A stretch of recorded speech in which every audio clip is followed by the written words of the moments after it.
সহকারী অ্যাডভাইজার মহোদয় আছেন, ওনার সাথে আমি কথা বলেছি ওনাদের সামনে।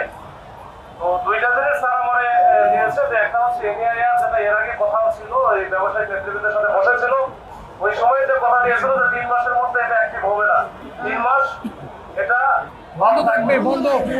এনআইআর পিছানো হবে, এটা ইমপ্লিমেন্ট হবে 3 মাস পরে। এটা এখন কিন্তু এটা কোনো কিছু না করে যেটা স্যার করে লিখছেন যে 3 মাসে কোনো কম বা ইকুইপমেন্ট এটা ব্ল্যাক লিস্ট হবে না।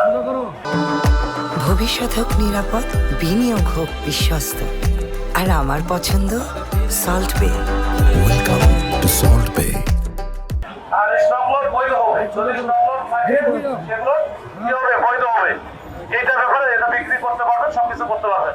2 নম্বর যেটা বিষয় ছিল, এটা হচ্ছে উৎপাদনকারীরা যারা আছে তারা ডিস্ট্রিবিউটরদের বাড়তি 3 থেকে 4% ডিসকাউন্ট আকারে দিতে পারবে, যাতে শোরুমের চেয়ে কম দামে বিক্রি করতে পারে। মানে এটা 3 থেকে 4% একটা বিষয় আছে। আর এমনিতে শুল্কের যে বিষয়টা, ওটা তো আগেই বলে দিয়েছে যে শুল্ক কমানো হবে, এটা 60% না কত পার্সেন্ট কমানো হবে, 59% অলমোস্ট 60%, আচ্ছা 60% ওটা শুল্কটা কমানো হবে।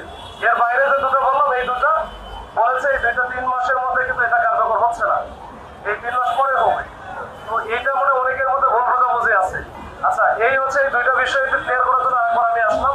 আর আরেকটা বিষয় তো অনেকে বলতে পারবেন, আজকে হয়তো বা এই যে আন্দোলন করতে গিয়ে কিছু পুলিশের সাথে ধাওয়া বাধা দেওয়া, এই ইট পাটকেল দেখতে বসছে, পুলিশও অনেকে আহত হয়েছে, আপনাদের অনেকে আহত হয়েছে। এখন এটাতে ওরা 8-9 জন বা 10 জন ধরা হয়েছে, 11 জন। এটার ব্যাপারে আমার কোনো সিদ্ধান্ত এখন আমি পাই না। আমি স্যারদের সাথে কথা বলবো, আমি আমার ব্যক্তিগত পক্ষ থেকে স্যারদের রিকোয়েস্ট করবো, তারপরে এটা স্যাররা যেটা ভালো মনে করে সেটা হবে। ঠিক আছে, আমি আমার তরফ থেকে সর্বোচ্চ চেষ্টা করবো।